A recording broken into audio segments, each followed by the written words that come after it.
আচ্ছা, এই ছেলেটাকে কালকে যখন সকালে আসলাম দেখলাম যে এখানে বসে আছে, আজকেও এখানে।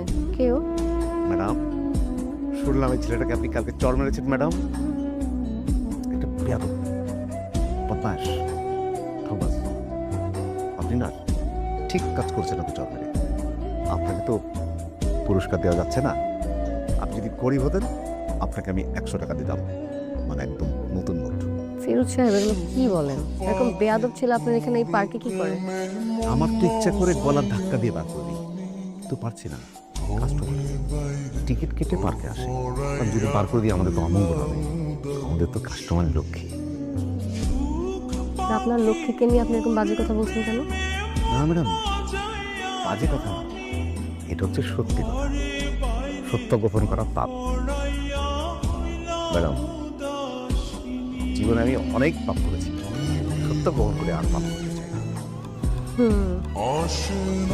কালকে ছেলেটা কিভাবে মেরে, আচ্ছা ঠিক করিনি আমি। আমার আসলে ওকে একটু সরি বলা উচিত, ধন্যবাদও দেওয়া উচিত। কি বলেন ম্যাডাম? কখনো এটা করবেন না। কেন? আরে ওরা এরকমই, একটু রায় পেলে মাথায় উঠে যাবে। ওদের সাথে কথা না, চর থাপ্পড়ই পাবে। আচ্ছা ঠিক আছে। জি ম্যাডাম, আপনি ঘরে গিয়ে রেস্ট নিন, কিছু প্রয়োজন হলে আমাকে জানাবেন।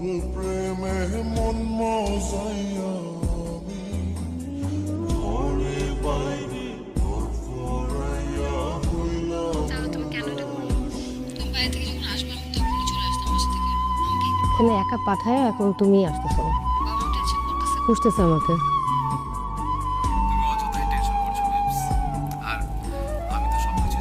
তো ওখানে থাকতে বলেছি, তাই না?